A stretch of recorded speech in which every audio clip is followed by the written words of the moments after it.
can you just close your eyes just for a moment and think about one beautiful moment that you had with this person? Have there been any moments in this life that you really wanted to take for granted because the moment was so beautiful that you wanted to live it again and again throughout your life? And if you have that one person, just write something on it. It can be a simple message. Hey, I thought about you today. And just send it to them. Let's see where we can reconnect. And guys, this book makes you want to reconnect with a lot of people in your life that are so special to you and you always want to hold close to your heart, because relationships matters and we, all of us, want to take it for granted.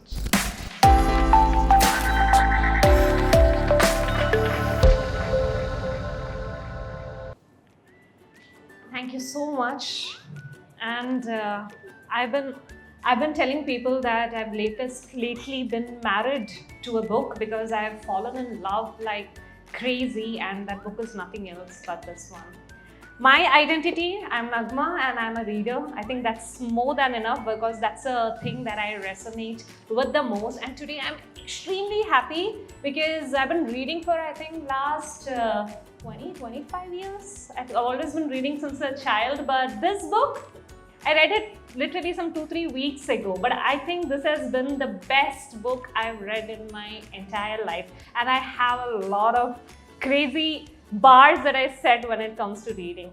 So today I want to talk about it, and rather than doing a free speech, I also noted down a few pointers so that I wanted to ensure that I'm not missing out on anything. But before I start talking about the book, there's a small portion of the book that I wanted to read about so that maybe I can encourage some people to also go back and try out the book.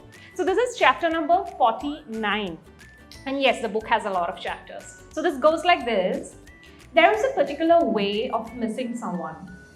The way you can only miss your best humans when you're 14 years old. When you go your separate ways outside your houses and your skin feels cold when they turn away. Ted remembers how he had felt it already as they sat there together in the car outside the museum. He remembers the feeling frozen even though the sun was shining.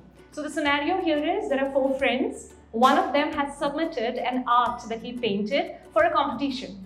And the art is supposed to be exhibited in a hall like this. And these 4 friends, 14-year-olds, they just grabbed one of their dad's cars, stolen it literally, and they are literally outside the museum right now. So this is the scene. And here was the conversation.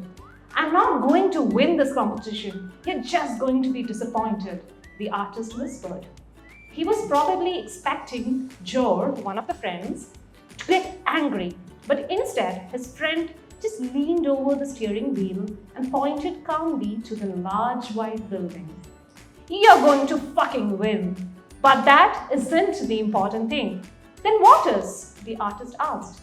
The important thing is that you understand that you belong there, Joe answered.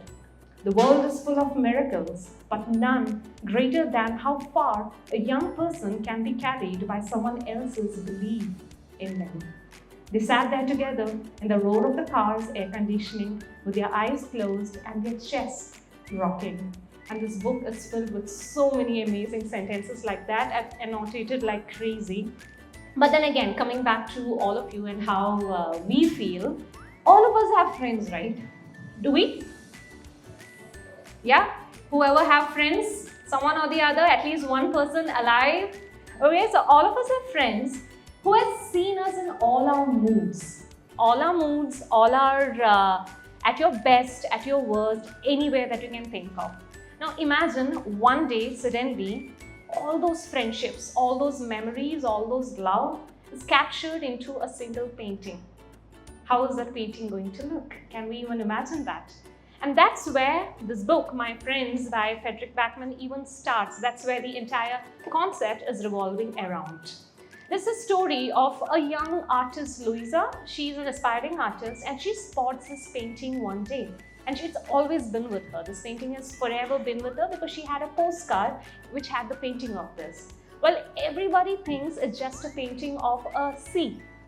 There's just a beach, there's just a sea. Everybody thinks it's just that. But there is this tiny portion in the corner of the painting where there are 3 children laughing.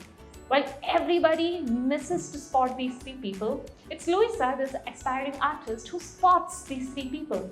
And she just not see it as a small blob there at the bottom of the picture, but she feels that these 3 kids who are there, they are laughing. And why are they laughing? Because one among them has sparkled. It was as simple as that. How did she even pick that up from this painting? This book is entirely about how Louisa is trying to figure out what is actually the story of this painting. She is trying to build the relationship with one of these friends who was there in this picture. She inherits this artist's painting one day, and she's traveling with one of these friends, trying to figure out what is the background story that's completely there with each of these. There were a group of teenagers. They were just small kids who were running. There was Sejad, the artist. There was Ted, the main narrator of the book. And there's also Jor, who is the most fearful amongst all of them. And there's Ali, another young girl. But then what is their story? That's what you need to figure out while you are reading the book.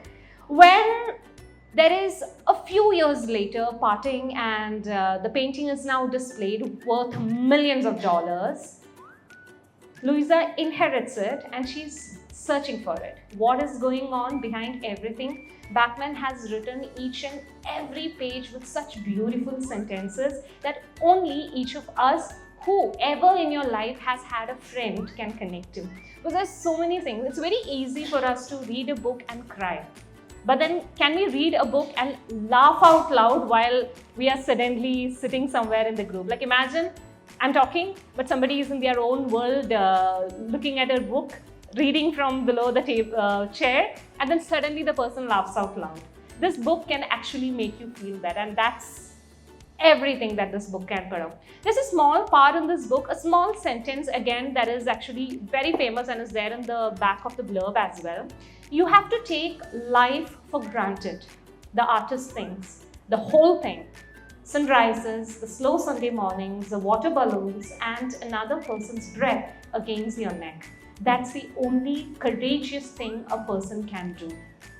While reading this book, honestly, all I can remember thinking is that that's not rushing. We don't want to rush at all. We don't want to chasing, and that's just living. Taking life for granted in the most beautiful way possible. Tell me, how many of you here have had that one person in your life? If you have had, can you just close your eyes just for a moment and think about one beautiful moment that you had with this person?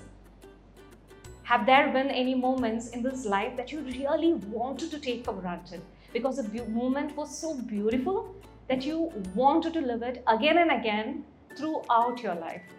If I hope you are lucky enough to have at least one such person in your life. Maybe the person is not even there anymore, but that's okay because your feelings stay.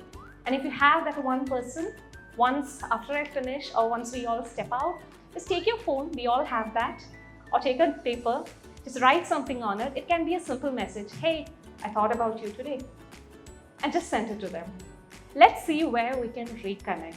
And guys, this book makes you want to reconnect with a lot of people in your life that are so special to you and you always want to hold close to your heart, because relationships matters and we, all of us, want to take it for granted. Thank you. Hope you enjoyed the book.